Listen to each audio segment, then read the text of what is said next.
Vamos continuar aqui, então, o nosso estudo das disposições constitucionais referentes à administração pública. Vamos dar mais um passinho aí nos temas. Friso para você que essa aula não tem o objetivo de esgotar os assuntos. Esses assuntos devem ser reforçados, estudados no âmbito do direito administrativo. A nossa ideia aqui é o quê? É te dar um panorama geral das disposições constitucionais referentes à administração pública que vão te ajudar muito em constitucional e também administrativo. Então a gente vai tentar trabalhar de maneira objetiva, mas suficiente para suas provas tais disposições. Tudo bem? Então vamos lá. Primeiramente, vamos começar tratando do regime jurídico aplicável aos servidores públicos. O que é o regime jurídico? O regime jurídico é o conjunto de regras e princípios, ou seja, o conjunto de normas que regem os servidores públicos, que trazem disposições a respeito dos servidores da administração pública, ok? Então, nós temos diversos dispositivos constitucionais que tratam do servidor público, que tratam da forma de ingresso, das formas de demissão, estabilidade, remuneração, dentre outros, e é isso que a gente vai trabalhar aqui, é isso que a gente vai analisar aqui. Primeiramente, como eu faço para ser um servidor público? Qual que é a forma de ingresso? O princípio da indisponibilidade do interesse público vai nos orientar no sentido de que o agente público não é dono da coisa pública, ele não detém a propriedade daquilo que ele está gerindo, então ele deve observar a legalidade, ele deve observar o interesse público na sua atuação.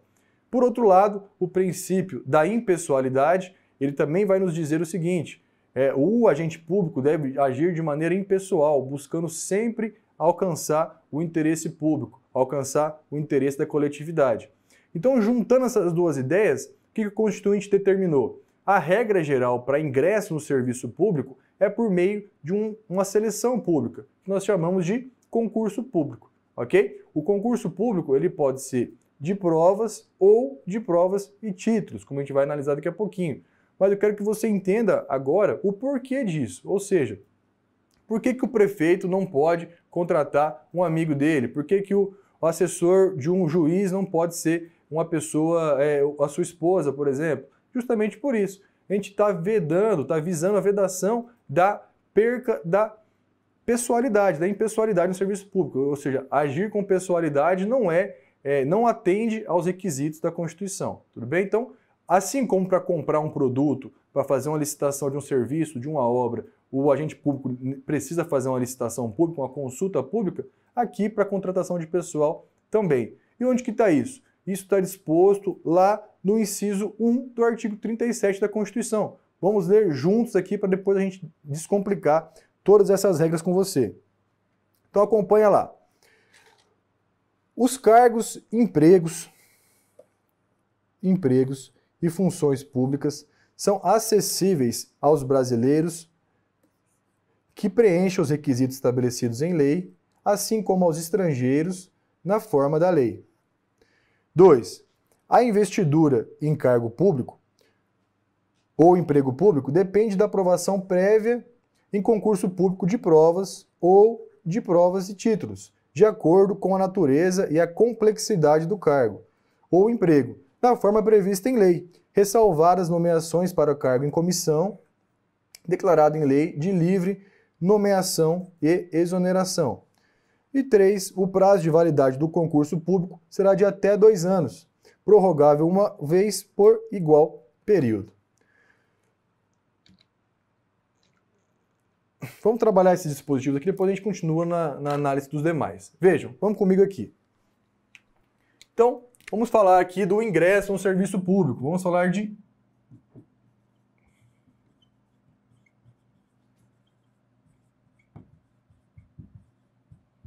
público. Como a gente consegue perceber do texto constitucional, a regra é o ingresso no serviço público a partir de quê? A partir de concurso público. A partir de concurso público. Isso tanto para cargos, empregos. Qual que é a diferença entre cargo e emprego, professor? Nós temos cargo, emprego e função. Como eu disse, a gente não consegue entrar muito em detalhes com relação a isso, mas de maneira bastante simplificada, Os empregos seriam aqueles dos agentes públicos que são regidos pela CLT e os cargos públicos são regidos pelo regime estatutário, tá? Estatutário. Ou seja, a relação jurídica, no caso de um cargo público, ele se dá com uma lei específica que vai reger aquela matéria, que vai reger aquelas atribuições, vai reger as funções daquele agente público. Já os empregos públicos são regidos pela CLT, Consolidação das Leis do Trabalho. É a mesma regra que é aplicável para os trabalhadores da iniciativa privada. Agora veja, mesmo quando nós tivermos contratações por empregos públicos, que são, como regra geral, na administração indireta, mais especificadamente nas empresas públicas e sociedades de economia mista que exploram atividade econômica, esses empregos públicos regidos pela CLT, eles também devem ser providos por meio de concurso público. Ou seja, ainda na Caixa Econômica Federal, Banco do Brasil, Correios, que são empresas públicas, devem prover seus cargos a partir de concurso público, ou seja, de uma seleção pública. Contudo, nós temos exceção, né? Você pode falar, mas professor, eu conheço lá minha tia, minha prima, meu vizinho que trabalha na prefeitura e não fez concurso, né? Então, essa é a exceção. Qual que é a exceção? A exceção ao concurso público são os cargos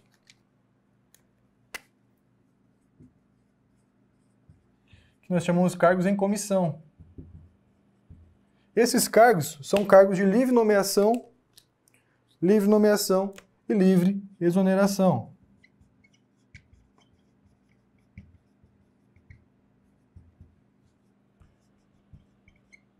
Livre nomeação e livre exoneração. Quer dizer, existem alguns cargos que a Constituição vai estipular como sendo os cargos de índole de assessoramento, direção e chefia, que são cargos que podem ser providos por meio de nomeações, os cargos em comissões, ou seja, são cargos de confiança, geralmente, do agente público. Contudo, a própria Constituição vai limitar também esses cargos em comissão e a porcentagem desses cargos devem ser providos por meio de servidores efetivos e os demais podem ser de livre nomeação, livre exoneração por parte do gestor público. Então, a regra geral é o concurso público para cargos e empregos públicos. É assim que você ingressa no serviço público, é assim que você inicia a atuação no serviço público.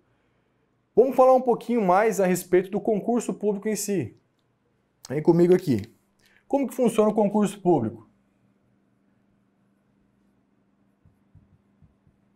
O concurso público, ele pode ser, como regra geral, de provas ou provas e títulos. Qual é a diferença? No concurso de provas, nós temos apenas os testes de conhecimento, né? Testes de conhecimento teórico, né? Não há aplicação de regras para que você possa ganhar alguma posição, ganhar alguma nota a partir, por exemplo, de um histórico acadêmico, a partir de uma função que você já exerceu anteriormente, ou ele pode ser de provas e títulos, né? Significa dizer que aqui nós teremos provas e um processo de análise de títulos. Esses títulos, como eu falei, pode ser título acadêmico, pode ser funções que você já exerceu, que vão te ajudar na classificação do concurso, ali, na sua classificação, na sua nota final. Beleza? Então, algumas carreiras exigem que seja provas e títulos, outras não têm essa exigência. Exemplo, Ministério Público, magistratura, tem que ser provas e títulos. A própria Constituição já determina que seja provas e títulos, ok? Esse concurso público, ele pode ter o prazo de duração de até 2 anos. O que significa dizer que ele tem um prazo de até 2 anos? Ele pode ter até 2 anos e ele pode ser renovável uma única vez por igual período. O que significa isso? Significa que o concurso público pode ter o prazo de até 2 anos, cuidado com isso, não é prazo de 2 anos, ou seja, pode ter 1 mês, 15 dias, 6 meses, 1 ano, tá? O prazo de validade do concurso público, e ele pode ser renovável uma única vez. Significa dizer o quê? Ele vai ser prorrogável pelo prazo inicial. Se ele era de 1 ano, você pode prorrogar ele por mais 1 ano, ok? Infelizmente no Brasil nós não temos uma lei que trate especificamente de concurso público. Infelizmente, a gente não tem. Existe projetos de lei tramitando nesse sentido, mas a Constituição já dá algumas regras gerais aqui sobre o concurso público. Isso é importante, para não virar uma bagunça, né? Para não virar uma bagunça a análise desses candidatos aí para o serviço público. Observe o seguinte, o concurso público, ele deve sempre ter em mente a complexidade do cargo, tem que ter em mente as atribuições, as funções que vão ser exercidas por aquele servidor, beleza? Vamos voltar aqui, vamos trabalhar com os demais incisos aqui que tratam do ingresso no concurso público. Olha só, vamos lá. Inciso 4. Durante o prazo improrrogável previsto no edital de convocação, aquele aprovado em concurso público de provas ou de provas e títulos será convocado com prioridade sobre os novos concursados para assumir cargo ou emprego na carreira. 5. As funções de confiança exercidas exclusivamente por servidores ocupantes de cargo efetivo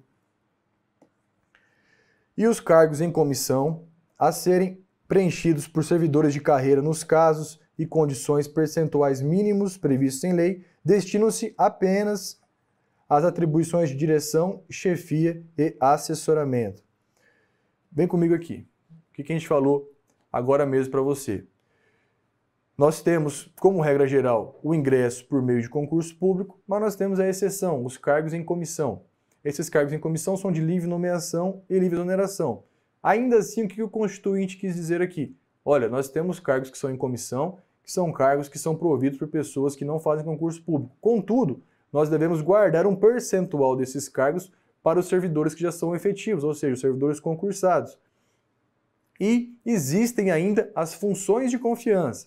Essas funções de confiança são providas exclusivamente por servidores públicos.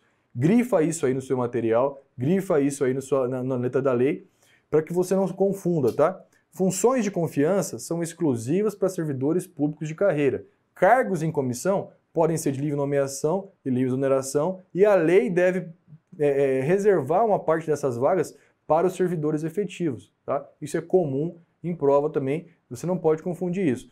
A função de confiança é exclusiva para o servidor público efetivo. E o que é um servidor público efetivo? É um servidor público que ingressou por meio de concurso público. Já os cargos em comissão são de livre nomeação, livre exoneração, contudo, parte deles devem ser providos por servidores efetivos, ok?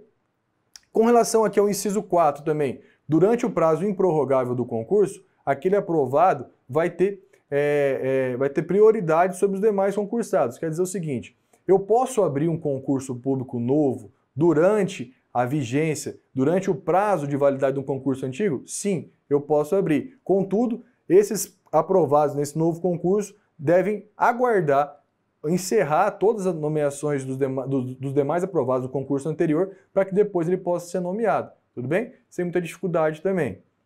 Quer dizer, o primeiro aprovado no concurso novo vai ser nomeado depois do último aprovado no concurso anterior. É basicamente isso, durante o prazo de validade. Encerrou o prazo de validade, aí acabou o concurso, pode-se nomear, já começar a nomeação dos novos aprovados, tá bom? Inciso 8, olha só. A lei reservará percentual dos cargos e empregos públicos para as pessoas portadoras de deficiência e definirá critérios para sua admissão. O que nós temos aqui? Nós temos uma política de prestação positiva aqui, né? De aplicação do princípio da isonomia, né? A isonomia aqui na sua faceta material, ou seja, a igualdade material, reservando parte dos cargos aqui para as pessoas portadoras de deficiência. Vamos lá, inciso 9, acompanha aí. A lei estabelecerá os casos de contratação por tempo determinado para atender necessidade temporária de excepcional interesse público. Vem comigo aqui, olha só, o que é isso? São pessoas que são contratadas para exercer algumas funções, não são cargos, funções públicas, de maneira precária, excepcional, né? Veja que o Constituinte deixou claro aqui, são para excepcional interesse público. Ocorre que, infelizmente, é comum essas seleções públicas, essas contratações públicas por processos seletivos simplificados, né, que não são bem um concurso público, de maneira recorrente. Esse interesse público, às vezes, acaba entrando de lado e acaba a má gestão do agente público sendo preponderante. Exemplo clássico são professores da rede básica, né? Ao invés do Estado fazer o concurso para servidores, para professores efetivos, fica abrindo o processo seletivo ano após ano, dizendo que isso é excepcional interesse público.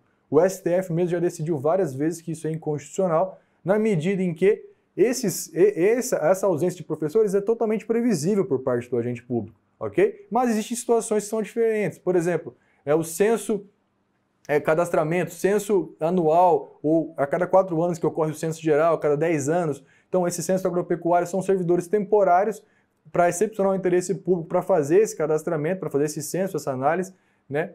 E aí, o que acontece? O gestor público não tem como fazer um concurso público lá para 50, 60 mil pessoas para trabalhar, porque a máquina pública não vai conseguir absorver eles depois. Então, o que acontece? Eles são contratados temporariamente. Nesse caso, eles não são servidores efetivos, são servidores contratados para situações específicas, geralmente por meio de um processo seletivo simplificado. Isso ocorre às vezes também com relação a endemias, dengue, agora, por exemplo, o coronavírus, pode ser que tenha aí um surto e precise contratar agentes de maneira urgente para atender isso. É um exemplo clássico de uma contratação para excepcional interesse público. Beleza? Com relação ao concurso público, nós também temos diversas decisões que vão reger esse processo seletivo. O concurso público seria basicamente a lei entre o candidato e a administração pública.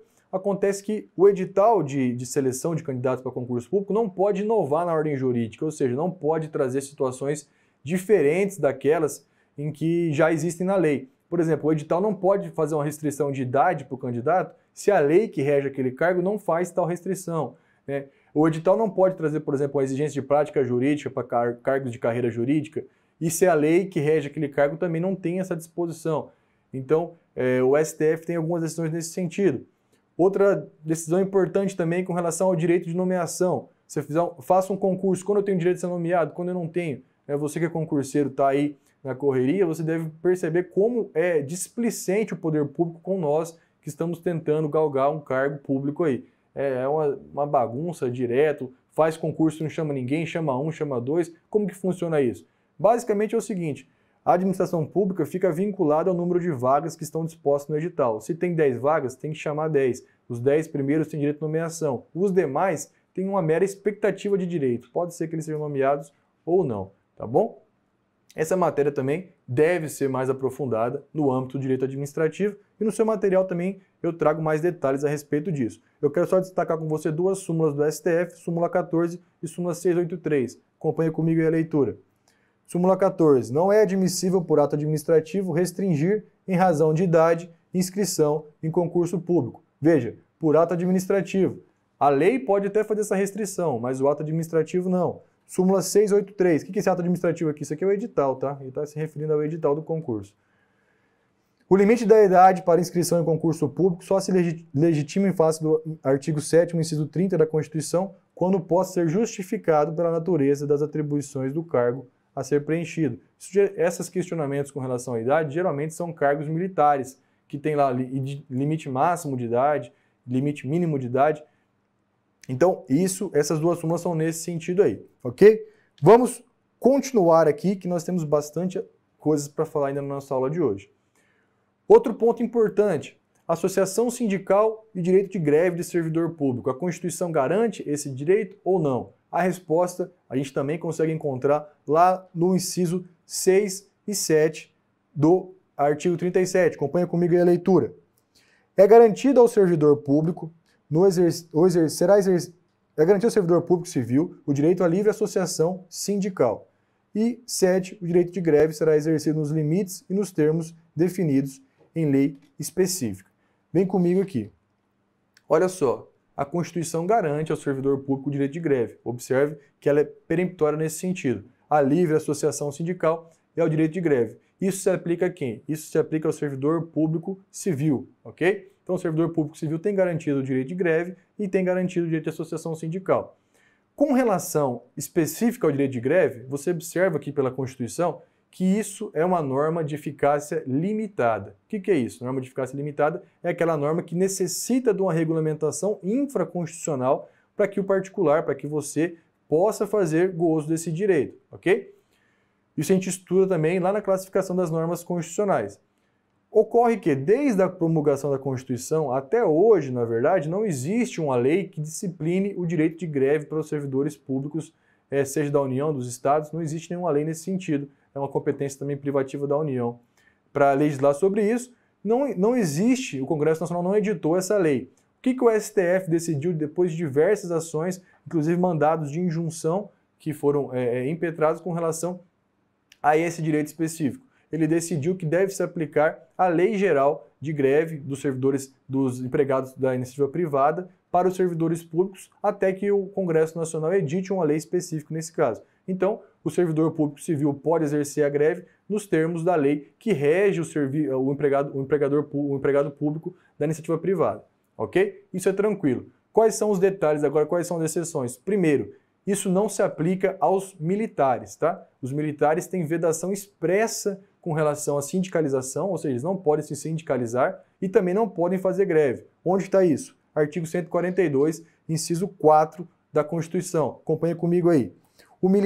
Ao militar são proibidas a sindicalização e a greve, ok? Então vejam, o Constituinte proibiu expressamente a sindicalização e a greve do militar. Ô professor, mas há pouco tempo eu ouvi greve da Polícia Militar do Ceará, Polícia Militar do Rio Grande do Norte. Pois é, esses movimentos são tidos como inconstitucionais, isso aqui é vedado pela Constituição.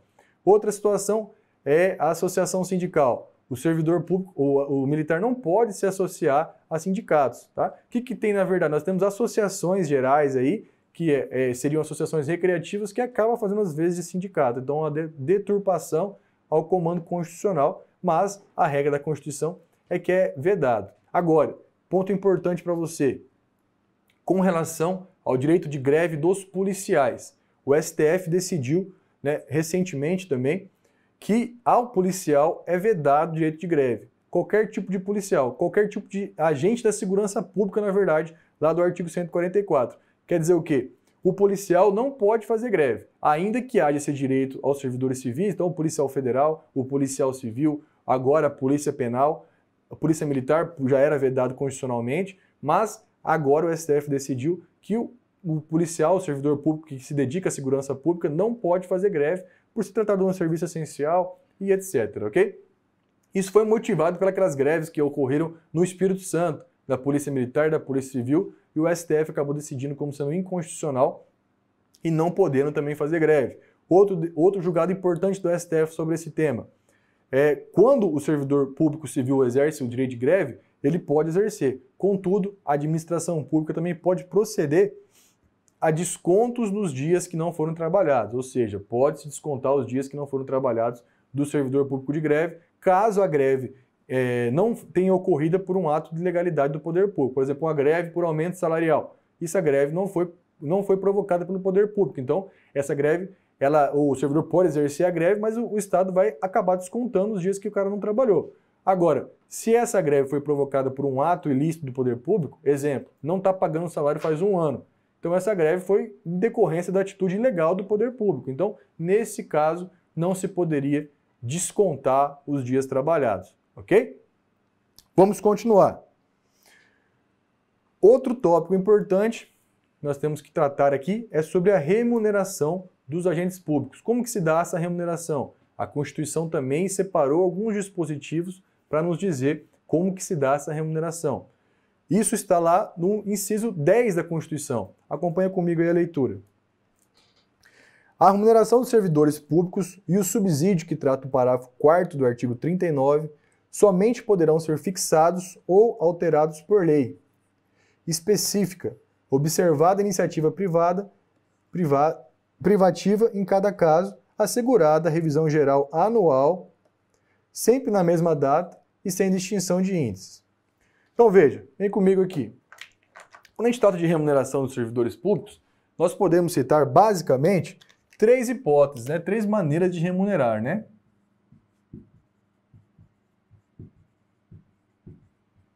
Nós temos o que a gente chama de subsídio,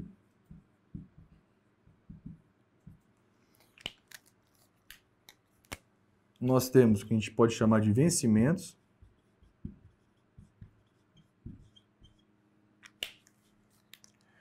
e nós temos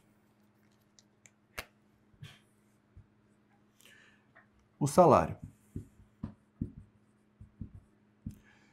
O subsídio ele vai ser aplicado a algumas carreiras específicas por prévia determinação constitucional. O que caracteriza o subsídio? O subsídio ele vai ser uma parcela única, sem acréscimos, sem remunerações variáveis, digamos assim. Então, algumas carreiras de Estado, por exemplo, os próprios policiais, agentes políticos, membros da magistratura, membros do Ministério Público devem receber subsídio, uma parcela única de todos os proventos ali que ele teria direito. Os vencimentos seriam as demais formas de remuneração, né? Nós temos diversas outras formas de remuneração, mas elas podem ser todas agrupadas como vencimentos. Os vencimentos podem ter um salário base, mais remuneração, mais vantagens fixas, vantagens variáveis, ok? São para as demais carreiras que não são o caso do subsídio. E os salários são para empregados públicos regidos pela CLT, ok? Então são essas três formas de remuneração. Veja o que a Constituição diz.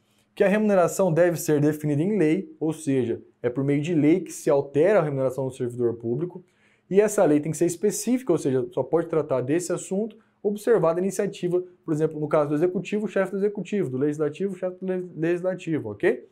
E ela deve levar em consideração as atribuições do cargo, a complexidade do cargo, ou seja, tem que levar em conta um conjunto de fatores para que se possa estipular uma remuneração, ok? E além disso, é previsto um reajuste anual. Esse reajuste anual é para reposições inflacionárias, reposições ou um caso de aumento real, tudo bem? Então, são as espécies de remuneração e como que elas são vinculadas. Você deve se lembrar que há um tempo atrás, o presidente Temer tinha um projeto lá de fixar a remuneração do servidor público em R$5.000. Isso com certeza seria inconstitucional, porque como a gente acabou de observar aqui, a remuneração deve observar o quê?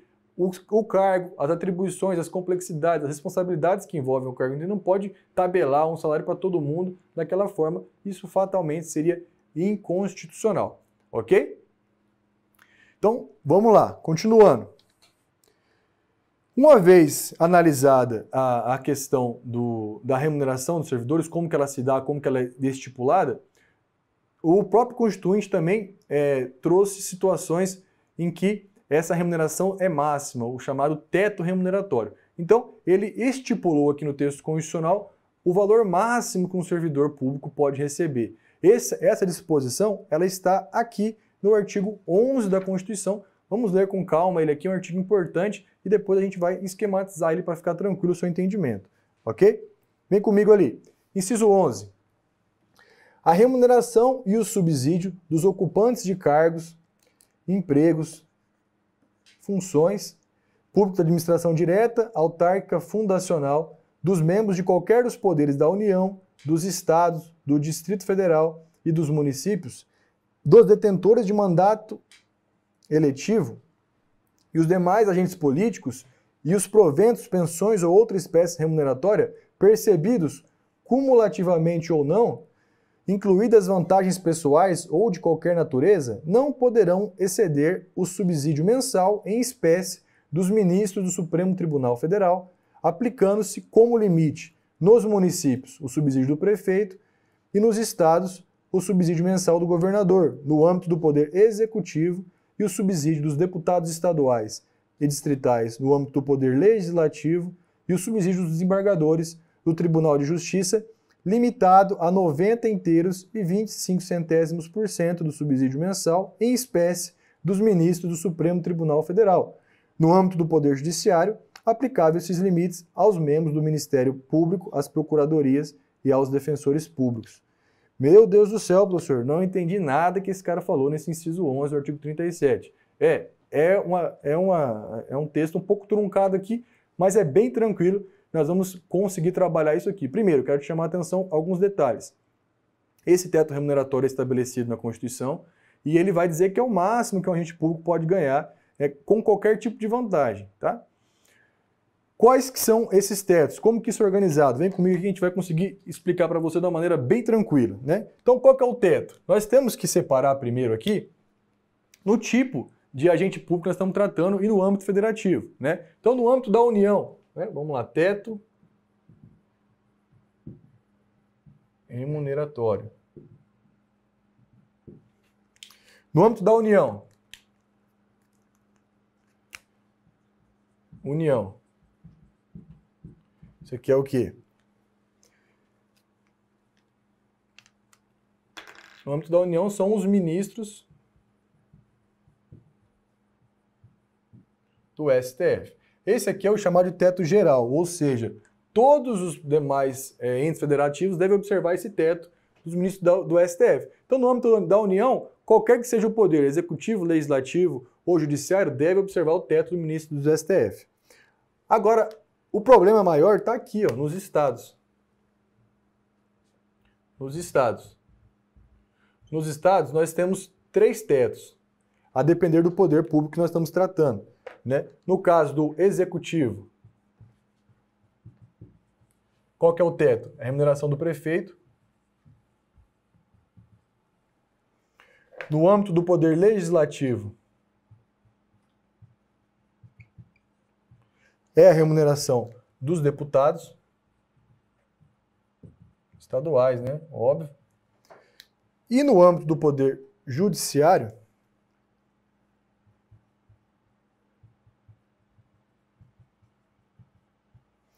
é a remuneração dos desembargadores.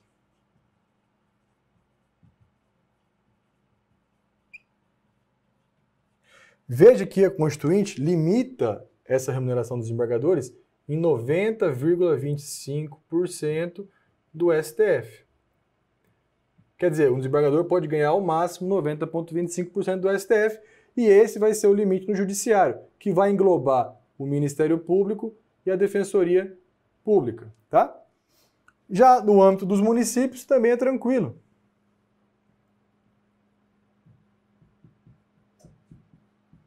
Nos municípios, o teto é a remuneração do prefeito.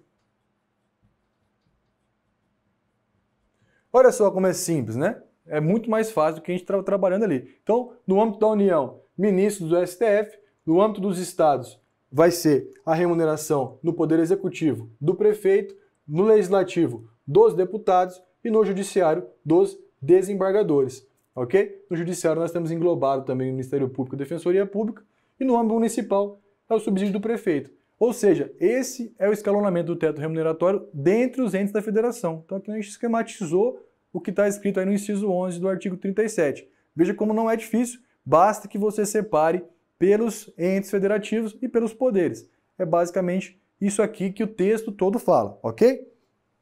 Então vem comigo aqui, vamos trabalhar os últimos ditames constitucionais a respeito do teto. Então, observações que eu quero que você anote aí no seu material. Primeiro, esse teto se aplica a qualquer um dos poderes, ou seja, o teto é máximo para todo mundo. Quando que isso não vai se aplicar? Como a gente já trabalhou, as empresas públicas e sociedade de economia mista, que exploram a atividade econômica como regra geral, elas não recebem do poder público a remuneração dos seus servidores, ou seja, pela sua própria atividade, que ela vai ter o seu caixa ali para pagar seus servidores. Nesse caso, não se aplica o teto remuneratório. Porque como ela está na iniciativa privada e impede igualdade com a própria iniciativa privada, a gente não poderia limitar isso. Vamos supor, o diretor do Banco do Brasil. Você acha que um diretor de um banco vai ganhar o teto remuneratório? Ele não pode, por quê? No mercado ganharia muito mais. O cara vai ganhar 100, 200 mil reais mensais. Então como que eu vou condicionar isso ao teto do STF? Para você ter uma ideia, hoje está em torno de 39 mil reais o teto remuneratório no Brasil. O STF está ganhando 39 mil, um pouquinho menos de 40 mil. Esse é o teto geral do STF hoje. O que eu quero chamar a sua atenção aqui também? Alguns pontos importantes. Então, isso não se aplica às empresas públicas e sociedade de economia mista que não recebam do poder público verbas para pagamento de pessoal. Está lá no parágrafo 9º, tá? Outra situação também, parágrafo 11, ele vai dizer que não é computado para o teto remuneratório vantagens de características indenizatórias. É aí que está o grande problema, a farra do boi está aí. O que o pessoal faz? Joga um monte de coisa como indenizatória, não entra no teto e acaba excedendo o teto remuneratório. Então, verbas de caráter indenizatório, como regra geral, não são computadas para o teto remuneratório. Outra disposição importante, o STF decidiu recentemente a respeito da acumulação de cargos e teto remuneratório. O que ele decidiu? Que esses cargos, quando forem cumulados, nós vamos analisar o teto individualmente. Nós vamos estudar a acumulação de cargos mais em outra aula, mas você tem até essa noção agora que essa remuneração de cargos, quando forem cargos cumulativos, cada teto vai ser analisado individualmente. Então a soma das remunerações pode ultrapassar ao teto, beleza? Então, basicamente, a gente consegue encerrar aqui esse tópico da remuneração, um tópico importante. Esse inciso 11 cai bastante em prova, mas com essa esquematização que a gente fez aqui, eu tenho certeza que você não vai mais se confundir, não vai errar, porque é bem tranquilo. Nível da União, STF, o teto geral nacional é STF, mas os tetos em cada ente federado é diferente. No Poder Executivo, no Poder Municipal, no ente municipal, o ente federativo do município, é o salário do prefeito, a remuneração do prefeito. Já nos estados, que a gente vai separar entre o Poder Executivo, Legislativo e Judiciário. Mas bem tranquilo também, sem muita dificuldade, beleza? Então a gente vai ficando por aqui e até a nossa próxima aula.